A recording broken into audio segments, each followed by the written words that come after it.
The Franklin Institute claims that every 15 seconds someone suffers a traumatic brain injury in the States. And Headway UK, the brain injury organisation, claimed that every year more than 1 million people attend hospital A&E departments in the UK following a head injury. Brain injury is therefore quite commonplace. What is to follow then is maybe quite a commonplace story, or maybe not. Over 3 years ago I was found twitching in a coma with blood and brain fluid coming out of my left ear. What you see at its most basic level, the fact that I can speak, the fact that I can walk, almost everything, is a result of the miracles that they work here at the National Hospital for Neurology in Queens Square in London. And I was brought here by ambulance, and then before that by air ambulance from Romania. We went back to Romania, retracing the steps that brought me here to this hospital. During that trip, we learnt some brutal, heart-rending facts. How there is a complete dearth of even basic medical care in rural places and villages. Viscri, close to where I had my accident, is 60 miles from the nearest hospital, and it's like hundreds of villages in Romania. We met up with local councillor Carolina Fernland, who explained the situation in more detail and showed us in her village an ideal building that could, for very little, house a medical clinic. We have no doctor. It's a big problem for us. And so if Mrs. Meze, for example, becomes ill, what does she have to do? She has to pay a private car, to be taken to Rupia, to Sighișoara or to Brașov. We have a nurse. She's coming every Monday morning. It's paid by private. It is not by the state.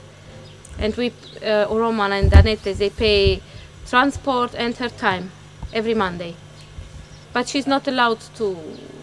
She only can say, you need to go to the doctor, or you can have a aspirin or paracetamol. When it's something small, then she can help. To motivate the doctor to come, even if it is once 2 weeks, it would be good. It will save a lot of money for people that they don't have to pay a car.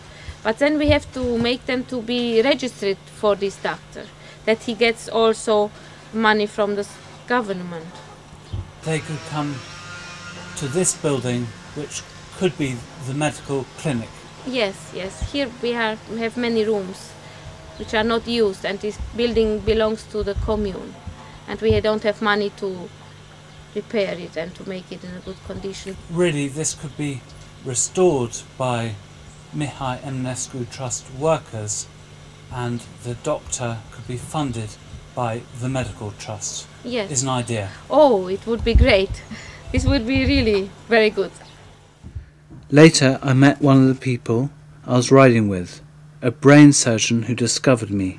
The medical system in Romania, as everywhere else, is relying on a tertiary referral system whereby every problem gets barely screened and people get shipped off to the big university hospital or to the state, to the county or big city hospital.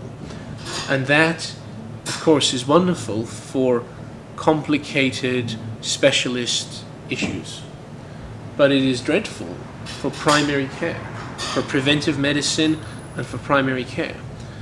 A lot of the population of these villages have simple lives based around sustenance agriculture. They get about by horse, by cart, by bicycle. They are unwilling to travel great distances just for a blood pressure check or for a prescription. For small trauma and injury, they usually will try to treat it themselves at home. So much more could be done if there was a system of incentives to bring general practitioners into these villages, to staff these small village clinics with resident doctors who are around more than once a week, or who lived in the villages full time, to reach the highest number of people who have no access to healthcare. We ought to support these rural clinics. What is often not understood is that the Romanian national system is able to fund general practitioners to live in these villages and to practice. But because of the lack of infrastructure, Viscri and the neighbouring villages have not been able to attract a GP. If we could get enough funding to staff a basic clinic, to motivate a GP to be there full time, as soon as he has a minimum number of names registered under his care, that GP will then be funded continuously by the state, by the National Health Service. If we achieve this, it will be self-sustaining, it will be self-propagating. I am in full support of the tourist programs, of the architectural preservation programs, of all of these efforts from the West to maintain these villages. But who are we keeping them for?